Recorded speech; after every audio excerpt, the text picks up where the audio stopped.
Imagine buying a used Audi because you think you're getting a deal, only to find out it needs $10,000 in repairs. This is why buying the car is only half the cost of owning one. Welcome back to the channel. It's going to be a good one. Make sure to like, comment, and subscribe. Hit the bell notification. Watch the full video. Hype the full video. I want to jump straight in. Let's do it.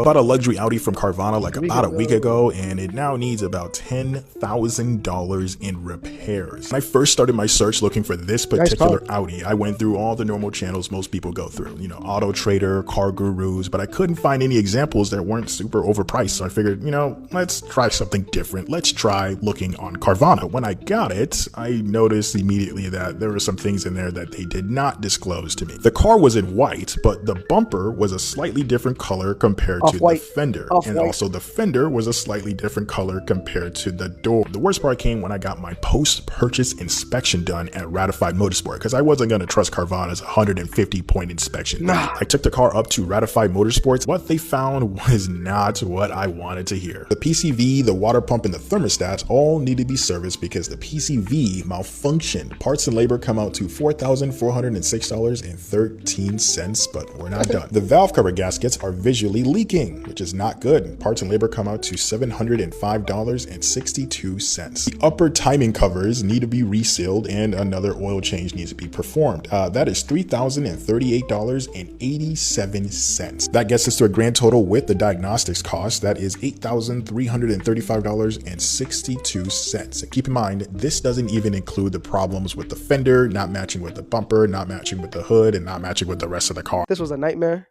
I pray for the brother. I hope something happens. The fact that you have to get a lawyer, screaming lemon. But at the end of the day, you never buy a car from Carvana. Me personally, especially a German car that I did not lay my eyes on. No, can't do it. No go. That's a no-go business. I'm sorry. Certified, no. Out the gate. And on top of that, a lot of people have mixed feelings on Carvana. Some people like it, some people don't. Their business idea is, hey, we make this transition smooth. You don't have to talk to nobody. Everything is transparent. Boom, boom, boom. We bring you the car. Boom.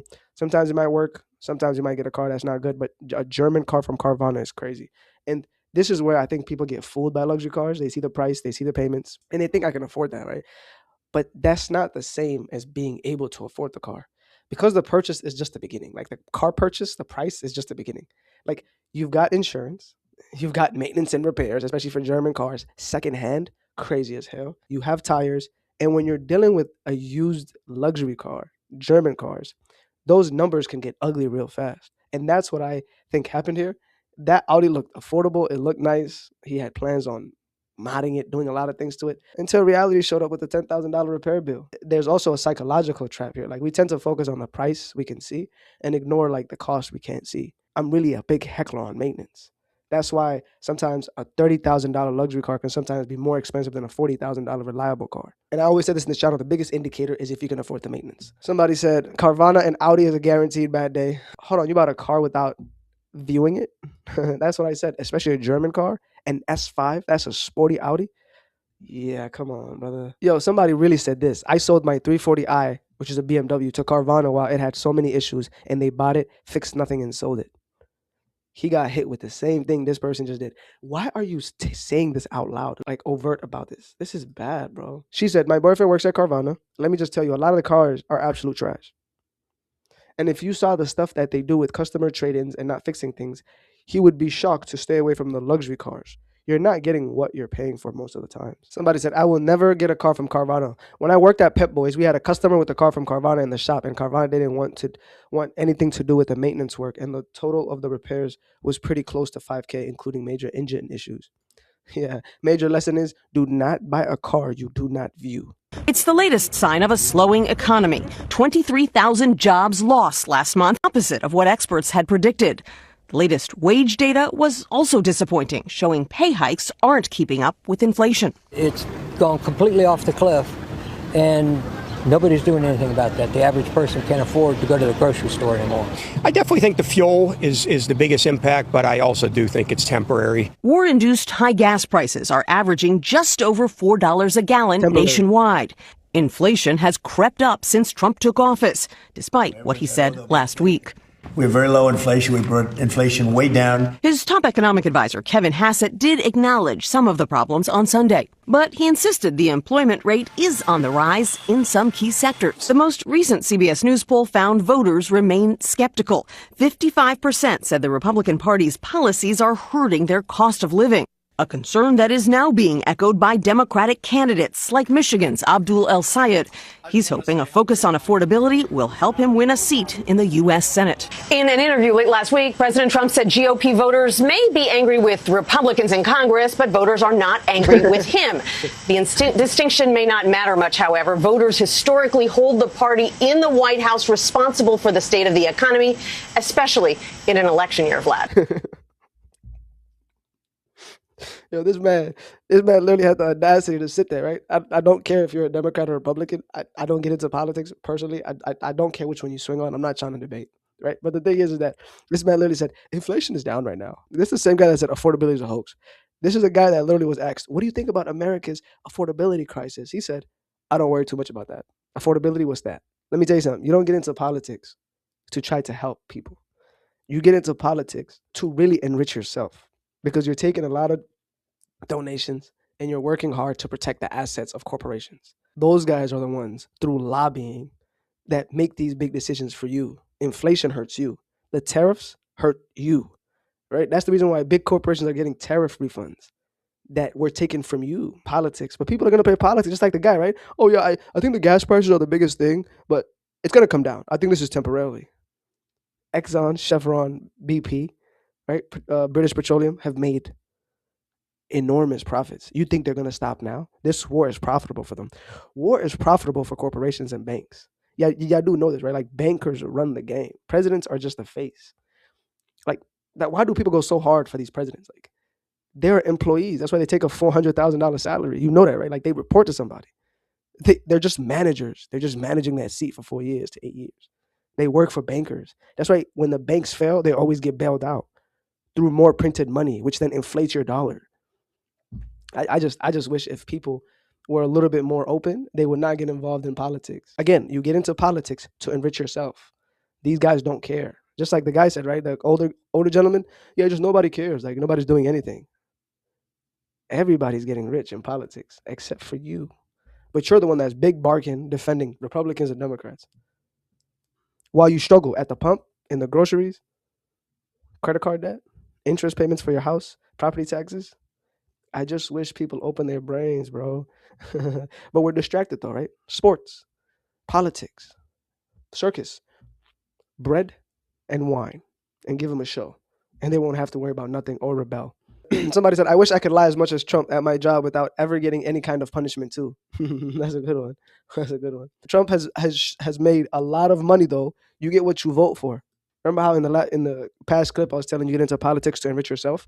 So this is Forbes. I'm sourcing Forbes. My source is Forbes, right? So don't get mad at me. I'm just a messenger. Forbes have said that Trump has made in 2025 $2.4 billion. Yeah, $2.4 billion. Yet companies hitting high record quarters. America's a corporation, buddy. Yeah. Just remember, Republicans control the White House, House of Representatives, the Senate, and have a 6-3 conservative majority in the Supreme Court. If you want to know who to blame, it's them. Yeah, but they won't talk about anything of substance though, right? Again, I don't care about who you're voting for. What I'm trying to tell you is back in the day, people were articulate. Presidential candidates or presidents were very articulate in how they say their words, right? But now, low attention spans and low literacy is causing the presidents to even not think anymore. Like they can't speak. This administration, respectfully, what I'm seeing is that their biggest policy is open bigotry. That's it. Nothing about affordability, healthcare, gas prices, property taxes, nothing to help the people.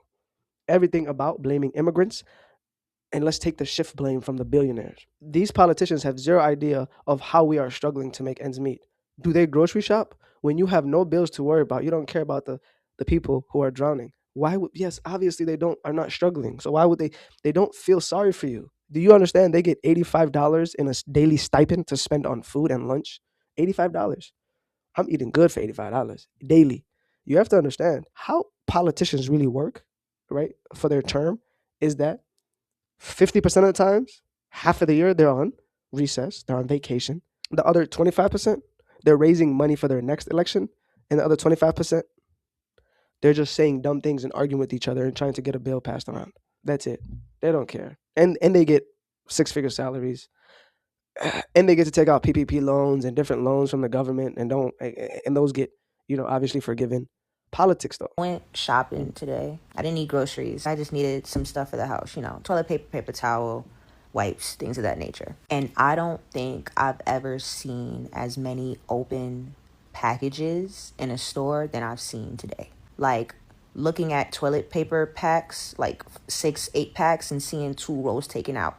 Toilet paper packs and seeing rolls taken out of that. I'm getting little fruit things and I'm seeing it open on the side and obviously pieces of the fruit being taken out. Like, it's really bad right now. And like, I knew it was bad, obviously. I pay attention to the economy, to the markets, to legislation, and just like the job market because I like to stay informed. But like seeing it manifest in real time in ways that I didn't even consider it would show up, because it's the little things, man. It's the little things that you see that you just realize you haven't really seen before at this magnitude. And low-key has me taken aback. I'm not gonna lie. And this is speaking as someone who has been going grocery shopping since I was a kid with my mom. So like, I know what it's like to be in stores and see stuff on shelves. Like, I think I even noticed that there is an increase of locked sections for things in stores now. And it's like, ooh, yeah, theft prevention, whatever. But it's like, yo, nah, people really need this stuff. And they're taking what they need. And I understand it. But it's like, it's really that bad right now. People cannot afford the things that they need as they are packaged and priced.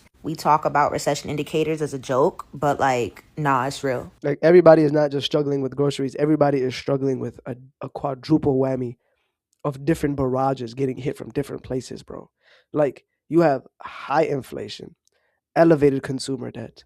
You have surging costs for basic necessities, housing, energy, groceries, which realistically speaking have outpaced wage growth and depleted household savings. Like, it's one thing to say every year minimum wage is going up and then things also go up with it, right? But you're not raising our minimum wage. We're not making any money, but everything else is going up, right?